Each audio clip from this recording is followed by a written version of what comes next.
எல்லாருக்கும் வணக்கம் and welcome back to our channel.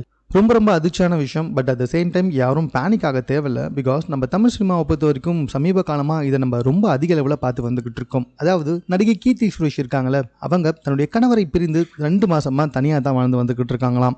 இவங்களுக்கு கல்யாணம் ஆனது டிசம்பர் மாதம் 12 2024. 8 மாதம் தான் ஆகுது. அதில் 2 மாதம் இவங்க தனியாக வாழ்ந்து வந்துக்கிட்டு இருக்காங்களாம். இவங்க கல்யாணம் பண்ணது தன்னுடைய நீண்ட நாள் நண்பரை தான் காதலிச்சு தான் திருமணம் செஞ்சுக்கிட்டாங்க அப்படின்றது ரொம்ப குறிப்பிட்டு சொல்லணும்.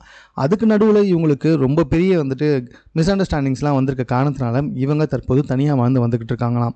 அது என்னென்ன மிஸ் அண்டர்ஸ்டாண்டிங் அப்படின்னு சொல்லி பார்த்தீங்கன்னா, சமூக வலைத்தளத்தில் நிறைய விஷயங்கள் பகிரப்பட்டு வந்துக்கிட்டு இருக்கு. அதில் முக்கியமான 3 என்னவா இருக்கும் அப்படின்னு சொல்லி பார்த்தீங்கன்னா, கீர்த்தி சுரேஷ் ஆஃப்டர் மேரேஜுக்கு அப்புறமா உச்சக்கட்ட கவர்ச்சியாக நடிப்பது தான்.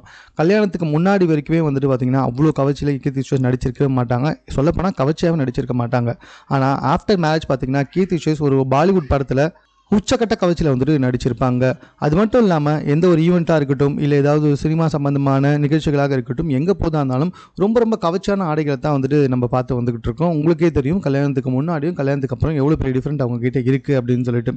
2வது நைட் பார்ட்டிஸ். கல்யாணத்துக்கு அப்புறமா அதிக அளவில் கீர்த்தி சுரேஷ் அவர்கள் நைட் பார்ட்டிஸ்லாம் கலந்துக்கிட்டு இருக்காங்க அப்படின்ற காரணத்தினாலையும் இவங்க 2 பேருக்குள்ள மிஸ் அண்டர்ஸ்டாண்டிங்ஸ்லாம் வந்துக்கிட்டு இருக்கான். 3வது என்ன அப்படின்னு சொல்லி பார்த்தீங்கன்னா, கீர்த்தி சுரேஷ் கூட விஜயை சேர்த்து வச்சு பேசிகிட்டு இருக்க அந்த ஒரு ரூமர் தாங்க. அது கண்டிப்பாக புரளியாக தான் இருக்கும், உண்மையாக இருக்க வாய்ப்பே கிடையாது. பட் அந்த ரூமர் தமிழக மக்கள்கிட்ட ரொம்ப அதிக அளவில் பரவிப்பட்டு வந்துட்டுருக்கு. கீர்த்தி சுரேஷ்க்கும் விஜய்க்கும் நிறைய ரூமர்ஸ் இருக்குது அப்படின்ற மாதிரி பேசப்பட்டு வந்திருக்கு. இது எல்லாமே இவங்க 2 பேருக்குள்ள நிறைய மிஸ் அண்டர்ஸ்டாண்டிங்கை ஏற்படுத்தியிருக்கு. அதனால் 2 பேருக்குமே சின்னதாக வாக்குவாதங்கள்லாம் வந்திருக்காம். இந்த காரணத்தினால கீர்த்தி சுரேஷ் தற்போது 2 மாதமாக தனியாக தான் வாழ்ந்து வந்துக்கிட்டு இருக்காங்க அப்படின்ற செய்திகள் வெளிவந்துக்கிட்டு இருக்கு. தமிழ் சினிமா விமர்சகர்கள் பல பேர் இதை பற்றி தான் தற்போது நிறைய பேசி வந்துக்கிட்டு இருக்காங்க. பட் ஆனால் இது எந்த அளவுக்கு உண்மையாக இருக்கும்னு தெரியல. ஏன்னா நிறைய பேர் பைல்வான் ரங்கநாதன் கூட எடுத்துக்கோங்களேன், அவரே என்ன சொல்லியிருக்காருன்னா 30% தாங்க நாங்கள் சொல்கிறது உண்மை, மீதி 70% நாங்கள் ஓவராக பில்டப் பண்ணி தான் சொல்லுவோம் அப்படின்னு சொல்லியிருக்காங்க. மேபி இது உண்மையாக இருக்கலாம், உண்மையாக இல்லாமலாம் போகலாம்.